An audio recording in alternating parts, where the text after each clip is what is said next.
দর্শক, আমরা বর্তমানে যেই মন্দিরটিতে দাঁড়িয়ে আছি এটি নেপালের অনেক ঐতিহাসিক একটি মন্দির।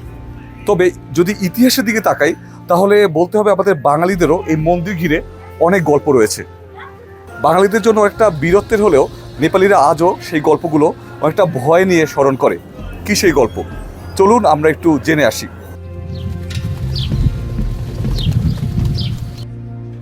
কাঠমান্ডু ভ্যালির পশ্চিম উত্তরে একটি ছোট্ট পাহাড়ের মাথায় দাঁড়িয়ে আছে শম্ভুনাথ, নেপালের অতি প্রাচীন আর সবচেয়ে পবিত্র বৌদ্ধ প্রার্থনাগার। সাদা গম্বুজ আর সোনালি চূড়া আর চারদিক থেকে দাঁড়িয়ে থাকা বুদ্ধের চোখ যেন পুরো ভ্যালির উপর জ্ঞান ও করুণা দিয়ে তাকিয়ে আছে। প্রতিদিন শত শত মানুষ এখানে আসে প্রার্থনা করতে, প্রেয়ার হুইল ঘোরাতে বা শান্তি খুঁজতে। পাহাড়ের ঢালে ছড়িয়ে রয়েছে বাদররা, তাই পর্যটক ও স্থানীয় লোকজন একে মাঙ্কি টেম্পলও বলে। কালক্রমে এখানে অনেক হিন্দু মন্দিরও তৈরি হয়। এটি শুধু একটি প্রার্থনাগার নয়, এটি এক সমগ্র ধর্মীয় ও সাংস্কৃতিক কমপ্লেক্স, যেখানে বৌদ্ধরা আর হিন্দুরা মিলেমিশে ভক্তি ও আধ্যাত্মিকতা উদযাপন করে। এ যেন নেপালের ঐতিহাসিকতার এক প্রমাণ। তবে এই মন্দির ঘিরে রয়েছে বাঙালিদেরও এক ছোট্ট গল্প। সময়টা 1350 সাল। নেপাল তখনও অনেকটাই অজেয়।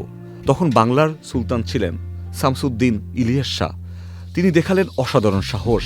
তার নজর পড়ল দূরের কাঠমান্ডু উপত্যকায়, যেখানে ধন সম্পদ আর সুন্দর মন্দিরে ভরা।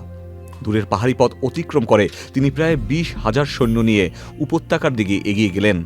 স্থানীয় রাজারা অবাক হয়েছিলেন তার দূরদর্শিতা ও কৌশল দেখে। জানা যায় লুটপাট কয়দিন বা কয়েক সপ্তাহ পর্যন্ত চলেছিল, কিন্তু দীর্ঘকাল নয়।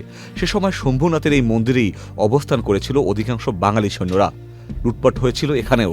এই স্মৃতি যেন এখনও বয়ে বেড়ায় এই শম্ভুনাথ মন্দির। পাহাড়ের চূড়ায় দাঁড়িয়ে ইতিহাস আমাদের ফিসফিস করে বলে, সাহসী নেতৃত্বের ছাপ কখনো মুছে যায় না। যে নেপাল সবসময় ছিল স্বাধীন, সেই নেপালই জয় করেছিল এক বাঙালি সুলতান। শম্ভুনাথ সেই সাক্ষী। ইতিহাসের দোষ, চ্যানেল আই।